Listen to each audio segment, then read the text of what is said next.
Hey guys, happy weekend. So in this video, I want to talk to you guys about how you can make your own diffusers, which I know are all the rage now. Everybody's talking about essential oil diffusers, but those diffusers can be really expensive. So in this video, I'm going to show you how you can make an easy diffuser using things you probably already have in your home. Keep watching. Now for this diffuser recipe, you're going to need rice. Now you can see I have long grain that I have on hand because I like to do little activities with my son, but you can really use any rice that you have. I find jasmine rice, I think, holds the scent a little bit better. I don't know if that's just maybe in my mind. I don't have any scientific data, but any rice that you have will actually work just fine. If you have Himalayan salt, you can also use that as well. Now, you can see that I'm running a little low, so I'm not going to use it in this recipe, but Himalayan salt actually works beautifully. All right, y'all still with me? Okay, so if you chose to do the rice, then you're gonna need about a half a cup of rice.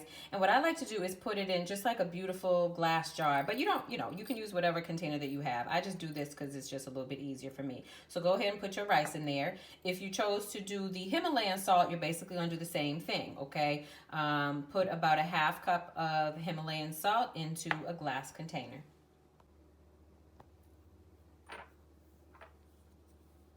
All right, now it is a springtime, so I'm going to make a combination that's going to use some spearmint. That's about 5 or 6 drops. I'm going to add peppermint.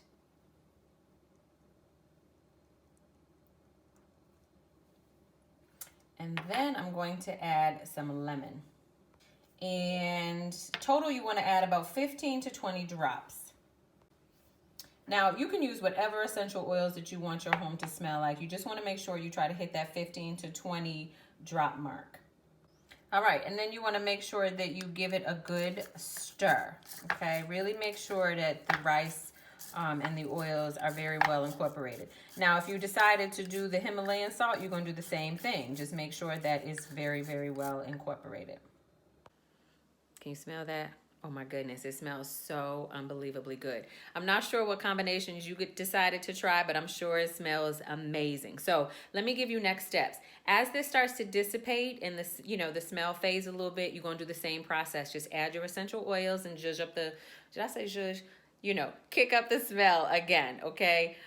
If you decided to go the Himalayan salt route, let me give you another low waste tip. Now, do the same thing, keep adding the essential oils. But if you decide you don't want to do that, don't just toss those salts out. What you're going to do is use those salts in a bath. Literally spread them in the bath, and the Himalayan salts will dissolve, giving you the benefits not only of the salts, but also of the oils. Depending on the oils that you use, make sure you use some oils that will be good for you. But depending on the oils that you use, just sprinkle that right on in your bath, and that way you won't put those salts to waste. So I hope you found these tips helpful. If you did, give me a thumbs up and leave some comments down below because I'd love to know what combination you guys decided to try, and hit that subscribe bell. That way you never miss when I upload a new video each and every weekend. Take care.